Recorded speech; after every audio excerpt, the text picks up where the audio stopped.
नमस्कार, स्वागत है आप सभी का जनसत्य न्यूज पर। मैं हूं आपके साथ अनु सिंह। आज एक और खास मेहमान हमारे साथ हैं जिनसे हम बातचीत करेंगे। हमारे साथ जुड़ेंगे शालिनी अग्निहोत्री जी। आप एसपी एसीबी हैं शिमला से। शालिनी जी, आपका बहुत बहुत स्वागत है सबसे पहले जनसत्य न्यूज पर। Thank you so much. Shalini ji, हम कोविड 19 के दौर में प्रशासन की चुनौतियों और सरकार की तैयारियों को जानने की कोशिश कर रहे हैं, जिसके लिए हम लगातार अलग अलग अधिकारियों से, मंत्रियों से, नेताओं से बातचीत कर रहे हैं। तो आपसे अब हम जानना चाहते हैं सबसे पहले कि राज्य में जो पुलिस अधिकारी हैं, जिस तरह से जो काम चल रहा है और साथ ही ये संकट भी मौजूद है, तो ऐसे में क्या चुनौतियां आपके सामने हैं? देखिए, पुलिस एक बहुत ही एक वॉलेटाइल ऑर्गेनाइजेशन है और इसमें कोविड 19 अपने आप में एक नया चैलेंज है। साथ ही हमारे जो लॉ एंड ऑर्डर और क्राइम रिलेटेड मसले हैं वो कंटिन्यूसली एक्टिवली यहाँ पे हम कार्य कर रहे हैं। तो एक डुअल चैलेंज, मतलब दो चैलेंज हम अभी फेस कर रहे हैं। फर्स्ट है कि हमें जो रिस्पॉन्सिबिलिटी कोविड 19 में दी गई है, कंटेनमेंट जोन की, आइसोलेशन की, और जो डिफरेंट रूल्स या ऑर्डर्स सेंट्रल से स्टेट गवर्नमेंट से बन रहे हैं उनका पालन करवाने की। ये एक बहुत ही चैलेंजिंग सोशल प्रॉब्लम है जिसमें लोग काफ़ी डिस्ट्रेस में हैं। हर किसी की अपनी एक समस्या है, और पुलिस को अपने काम के अलावा जो एक नॉर्मल रूटीन में हम लोगों के काम रहते हैं, हम उसमें भी एंगेज हैं, और साथ में हमें भी इंश्योर कि लोग जो हैं वो पीसफुली और जितना हम उनकी सहायता कर पाएँ, जितना हम उनको एक पीसफुल वे में एक सपोर्टिव इस पेंडेमिक के दौरान उनकी मदद। तो पुलिस के लिए मुझे लगता है कि एक अपॉर्चुनिटी भी है, क्योंकि हम लोग जन जो हमारा एक इमेज है इंडियन का, वो इतना पॉजिटिव लोगों के बीच में नहीं है। इस समय आई थिंक देश पुलिस की कायराना की जा रही है, और आई थिंक जितने भी पुलिस जवान ऑफिसर्स इस समय ड्यूटी पे है कोविड 19 की, वे अपना बेस्ट देने की कोशिश भी। हमारे पास लिमिटेड रिसोर्सेज हैं या जो भी लिंक है। मैं वो भी जानूंगी कि सरकार की क्या गाइडलाइंस है, किस तरह से आप लोग धरातल पर उसका पालन करा रहे हैं और लोग कितना उसे सीरियसली ले रहे हैं।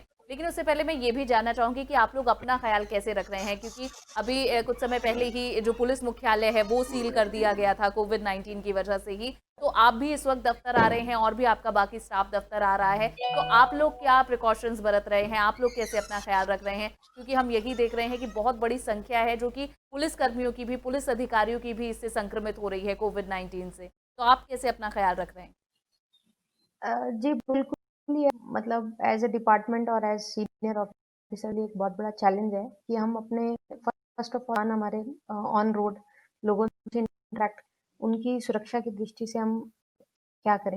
तो आई थिंक जो सबसे इम्पोर्टेंट समय सभी लोग कर सकते हैं, हम सभी लोग, कि हम सभी अपने लिए अपना बचाव करें। जैसे यदि आप लोगों से हो रहा है, या आपको क्योंकि आपका जॉब सिनेरियो ऐसा है कि आप पा रहे हैं घर से बाहर, आपको जाना ज़रूरी है। जो प्रिकॉशंस है, जिस तरह आई थिंक पूरे देश में काफ़ी इसका एक्टिवली मीडिया से इसको लोगों को जागरूक किया जा रहा है।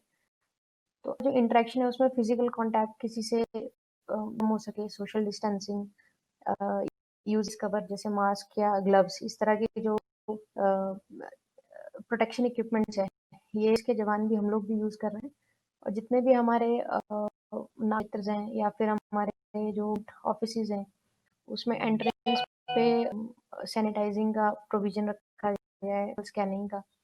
और सबसे ज़रूरी जो चीज़ है वो अवेयरनेस है, और हम कोशिश करेंगे हमारे सभी जो अवेयर रहें कि उनको ज़रा-सा भी यदि कोई सिम्पटम या उनको ऐसा फ़ील होता है कि वो संक्रमित हो सकते हैं, या फिर वो किसी ऐसे कॉन्टैक्ट में आते हैं जो संक्रमित अ, या फ्यूचर में जिसकी ऐसी कोई न्यूज़ उन तक पहुँचे, तो उनकी सोशल रिस्पॉन्सिबिलिटी ये है कि वे इस चीज़ को पाए नहीं, सबके सामने लाएँ, और अपने ट्रीटमेंट के लिए अपने प्रिकॉशंस के हिसाब से आइसोलेशन में जाएँ, सैंपलिंग के लिए अपने टेस्ट्स दें।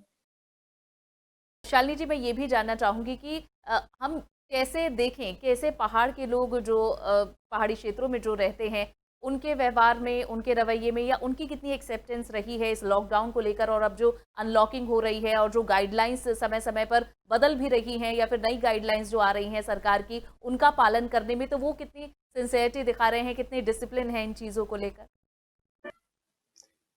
I think mostly Himachal general जो पब्लिक ओपिनियन है वो एक लॉ अबाइडिंग और इस तरह से रहते हैं, बट क्योंकि ये एक अलग तरह का चैलेंज विषय है, इसमें हर दिन एक नया एक तरह से नई कोई ऐसी चीज़ डिस्कवर होती है जिसको लेके हमारी स्ट्रैटेजी चेंज होती है, हमारी प्लानिंग चेंज होती है। और जैसे कि पहले लॉक के 4 चरण हुए, अब अनलॉक के probably 4 या उससे ज़्यादा चरण जैसे भी गवर्नमेंट के आदेश आएँगे। तो लोगों को बहुत जल्दी-जल्दी इसमें अडैप्ट करने की ज़रूरत है। और बहुत सारे हिमालयी लोग जो है अन्य क्षेत्रों में, दिल्ली में, बॉम्बे में या इस तरह के जो अहमदाबाद में अलग एरियाज़ है जहाँ पे संक्रमण बहुत ज़्यादा है या काफ़ी ज़्यादा संख्या में लोग संक्रमित हैं, तो लोग यहाँ पे हिमाचल वापस आए हैं।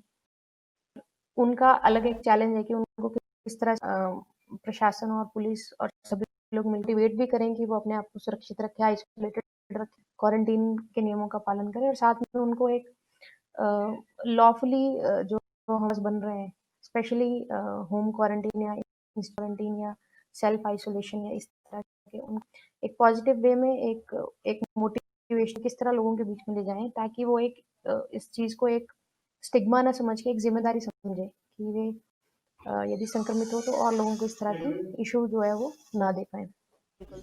और शालिनी जी, मैं ये भी जानना चाहूँगी कि किस तरह से जो पुलिस की कार्यशैली में बदलाव आए हैं, एक अच्छे प्रिकॉशन के साथ उन्हें अब आगे बढ़ना है, ये तो हमने देखा। लेकिन जब इस तरह की स्थिति है, जहाँ लोगों को अब आर्थिक दिक्कतें आ रही हैं, फाइनेंशियल प्रॉब्लम आ रही हैं, लोगों के रोज़गार भी जा रहे हैं और जिस तरह आपने बताया कि क्योंकि रोज़गार की या फिर रहने की दिक्कत है, तभी बाहर जो राज्य हैं, वहाँ से शिमला में या हिमाचल के अन्य क्षेत्रों में लोग आए हैं। तो इसके बाद ये भी देखा जाता है कि क्राइम रेट या फिर अन्य अपराध क्षेत्रों में भी इज़ाफ़ा होता है, तो वो भी एक चैलेंज भविष्य में बन सकता है पुलिस के लिए? बिल्कुल, क्योंकि जैसे मैंने पहले कहा कि पुलिस के लिए 2 चैलेंजेस मुझे समझ में आते हैं। एक तो हमारा रूटीन का जो क्राइम और इससे रिलेटेड वर्क है, साथ एक नया एक इश्यू जो है राइज़ का फिलहाल मतलब एक प्रॉपर सॉल्यूशन अगर मुझे लगता नहीं कि अभी तक किसी के पास भी है। ये क्राइम बढ़ना और खासकर डोमेस्टिक वायलेंस जिस तरह से हम नेशनल लेवल पे चल रही हैं कि उनमें एक इज़ाफ़ा है। और क्योंकि स्पेस धीरे-धीरे श्रिंक हो रहा है और इस कंट्री में और प्रदेश में भी बढ़ रहे हैं। लोगों में एंग्ज़ायटी और एक एटमॉस्फेयर बनने की मतलब पूरी संभावना है। As police officers I think हमें पुलिस का जो फिलहाल 3 मंथ लास्ट 3 मंथ में अगर आप रोल देखेंगे तो बहुत ही इनोवेटिव पॉजिटिव तरीके से इसको डील किया गया है। हम लोग इसके लिए भी डिस्कशन होती है और इसके लिए भी हम प्लानिंग कर रहे हैं कि मैं अगर फ्यूचर में और ज़्यादा इस तरह के चल रहे हैं तो किस किस तरह से उससे हम निपटेंगे और किस तरह से हमारी अपनी फोर्स जो है अडेप्ट करेगी चेंजेस के साथ दोनों चीज़ों को एक साथ हम किस तरह मैनेज करके आगे बढ़ पाएंगे। हुँ। और शालिनी जी, पहले चैलेंज था कि लोगों को घर के अंदर रखना है, लॉकडाउन हो रहा था और अब अनलॉकिंग हो रही है, लोग घरों के बाहर आ रहे हैं, तो उन्हें सोशल डिस्टेंसिंग का पालन करना है, उन्हें चेहरे पर मास्क लगाना है और किस तरह से लोगों को ये ध्यान में रखना होगा कि हमारे आस-पास जो लोग हैं, वो संक्रमित हैं, तो हमें कैसे बचना है। तो पहले लोगों को अंदर रखना और अब बाहर निकल रहे हैं, तो उस दौरान सावधानी बरतना। तो ये चैलेंज कैसा है? और क्योंकि अब धीरे-धीरे अनलॉकिंग और भी अगले चरणों में बढ़ेगा, तो उसे लेकर क्या तैयारियां हैं प्रशासन की, सरकार की क्या गाइडलाइंस हैं? इसके बारे में भी कुछ बताएं। देखिए गवर्नमेंट की गाइडलाइंस तो हर एक स्टेज पे आ रही हैं कि किस तरह से पब्लिक ट्रांसपोर्ट किस तरह से सरकारी ऑफिसेज चलेंगे या मार्केट्स होंगे। तो एज पुलिस ऑफिसर इस टीम का जो हमारा सबसे इम्पोर्टेंट रोल है उसको इम्प्लीमेंट तो इम्प्लीमेंट करवाने के लिए डिफरेंट स्ट्रेटजीज जो है वो यूज कीजिए। फर्स्ट आई थिंक जो मोस्ट इम्पोर्टेंट स्ट्रेटजी हिमाचल में फिलहाल जो हम फॉलो कर रहे हैं वो है कि लोगों को इसकी जानकारी सही हो कि वे क्या चीज़ और क्या चीज़ अभी नहीं करनी चाहिए। दूसरा कि वो क्यों ना चाहिए। अगर आपको कहा जा रहा है कि पब्लिक ट्रांसपोर्ट में 60% ही आपकी कैपेसिटी से वो चलेगा, इट मतलब लोगों को एज पार्ट ऑफ टीम कि उनको एक्सप्लेन किया जाए कि 60% से उन्हीं का फायदा है या उनको संक्रमण होने से रोका जा सकता है या मार्केट्स में किस तरह से एक गाइडलाइन उनको दिया गया है कि इतने से इतने समय के बीच में आप शॉपिंग कर सकते हैं और इतने सोशल डिस्टेंसिंग नॉर्म्स जो है वो शॉपकीपर्स को भी फॉलो करने हैं। उन्हें रखना है कि कोई व्यक्ति जो है वो बहुत क्लोज कॉन्टैक्ट में ना आए। तो ये पब्लिक सपोर्ट, कम्युनिटी पार्टिसिपेशन से ही हम लोग फिलहाल ये चीज़ें कर रहे हैं। और आगे जैसे कि आपने कहा कि अनलॉक में डिफरेंस नहीं, तो जो भी गवर्नमेंट के ऑर्डर्स होंगे हमारी कोशिश रहे उनको लोगों के बीच में लेके जाएं, उन्हें एक्सप्लेन कि उनकी रिस्पॉन्सिबिलिटी क्या है और उनकी रक्षा किस चीज़ में है। और कुछ जैसे शरारती तत्व या अनलॉफुल एक्टिविटीज़ या इस तरह के व्यक्ति होते हैं जो नॉर्मली जो है इस तरह की एक्टिविटीज़ में एंगेज होते हैं, लॉ का भी सहारा लिया जा रहा है। और जो भी प्रोविजन लीगली हमारे पास अवेलेबल है, हम जो व्यक्ति जानबूझकर या इर्रेस्पॉन्सिबल लोगों के लिए भी खतरा क्रिएट कर रहे हैं, उस तरह हिमाचल में डील किया जाता है। शालिनी जी, क्योंकि अब ये भी कहा जा रहा है कि हमें इसे लंबे समय तक अब हमें इस संक्रमण के साथ रहना पड़ेगा, कोरोना वायरस के साथ रहना पड़ेगा, और जो शिमला हिमाचल प्रदेश है ये एक टूरिस्ट ओरिएंटेड स्टेट है, यहाँ टूरिस्ट बहुत ज़्यादा आते हैं, शिमला में खास तौर पर। तो क्योंकि अगर ये संक्रमण अब हमारे बीच भी रहेगा और एक बहुत बड़ा एक क्षेत्र है जो कि टूरिज्म पर बेस्ड है शिमला में, तो आखिर ये जो चैलेंज अब हमेशा रहेगा लगभग एक लंबे समय तक, तो उसे कैसे डील किया जाएगा? देखिए, टूरिज्म हिमाचल के लिए एक इम्पोर्टेंट सेक्टर है और हिमाचल पूरी कंट्री में बहुत ही पसंदीदा डेस्टिनेशन है। बहुत सारे, खासकर इस समय मई जून गर्मियों के समय में और फल के सीजन में हम लोग काफ़ी ज़्यादा फुटफॉल जो है हिमाचल में डोमेस्टिक और इंटरनेशनल टूरिस्ट आते हैं। और ये एक प्रायोरिटी एरिया है कि इसमें रोजगार भी जुड़ा है और कॉमन यहाँ के लोकल लोग हैं, उनकी फाइनेंशियल इश्यूज का भी इसका हमें ध्यान रखना है। क्योंकि अभी फिलहाल एट प्रेजेंट कंसर्न है कि कम से कम लोग इस पेंडेमिक से बचें और ज़्यादा से ज़्यादा लोग अपने सुरक्षित रहें। तो क्योंकि अभी जो सिचुएशन है अभी एरियाज में कंट्री में जो संक्रमण है वो बहुत ज़्यादा एक हायर लेवल पे जा चुका है। तो हिमाचल में जो गाइडलाइंस हैं वो स्पेसिफिक एरियाज के लिए काफ़ी स्ट्रिक्ट है और यही है कि उनको इफ दे वांट अगर हिमाचल में आना चाहें तो उनको इंस्टीट्यूशन क्वारंटाइन किया जाए। और जो डोमेस्टिक मूवमेंट है हिमाचल के अंदर वो अभी काफ़ी काफ़ी लोग जा रहे हैं, बट जो देखने में आ रहा है कि जनरली ये टूरिज्म को लेके लोग अभी बहुत ज़्यादा एक्साइटेड और वो खुद भी रिस्क नहीं लेना चाह रहे हैं और हमारे जो यहाँ पे व्यवसाय से जुड़े लोग हैं वे भी इस चीज़ को समझ रहे हैं कि इस समय जान के लिए और अपनी सभी पूरे प्रदेश की जनरक्षा के लिए ज़रूरी है कि हम एक आइसोलेशन बना बना बना के रखें, खासकर ऐसे क्षेत्र से जहाँ पे संक्रमण बहुत ज़्यादा है। बट जैसे ही सिचुएशन इम्प्रूव होगी या हम आगे फ्यूचर में देखेंगे कि संक्रमण ही है या कोई वैक्सीन प्रोबेबली इसमें आ जाए या गवर्नमेंट का कुछ ऐसा इनिशिएटिव हो जिसमें हम सुरक्षा को प्रायोरिटी रख बाकी सब अपनी एक्टिविटीज इनिशिएट कर सकें। प्रोबेबली हमें इस समय वेट करना चाहिए, फ्यूचर में जिस तरह से सिचुएशन आती है उसके लिए टूरिज्म या अन्य जो इस तरह की गतिविधियां उन फोकस कर पाएंगे।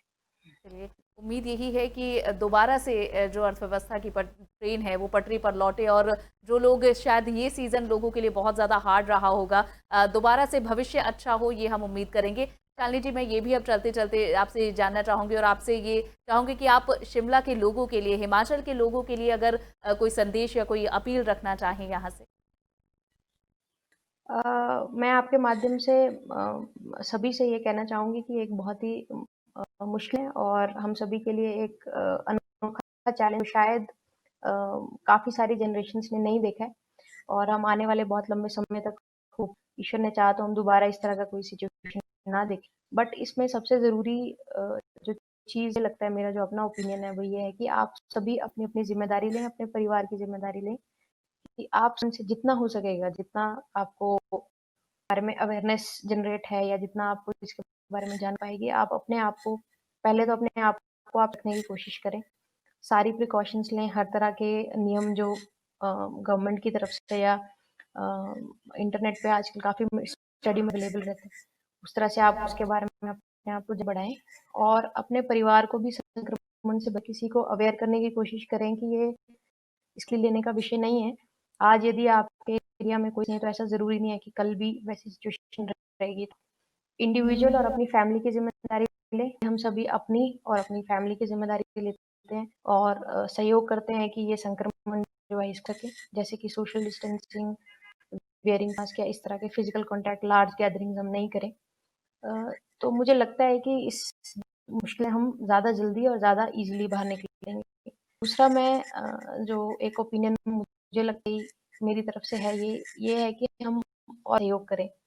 कुछ लोग जो हैं जिनका फाइनेंशियली जिनको इश्यूज़ आ रहे हैं, प्रॉब्लम्स आ रही है, जो हो सके जो हम सभी कर सकते हैं, वो हम एक-दूसरे के लिए करें, एक सोसाइटी का हिस्सा बनें, पॉजिटिव रोल अदा करें और ज़रूरी नहीं है कि सिर्फ़ किसी को फाइनेंशियली सपोर्ट करें, कभी ये एक मेंटल चैलेंज बन के भी उभर लोग अकेला फ़ील कर रहे हैं, एंग्ज़ायटी फ़ील कर रहे हैं, उनसे बात करें, उनको समझाने करें, पॉजिटिव एटमॉस्फेयर बना के रखें अपने लिए भी और लिए भी।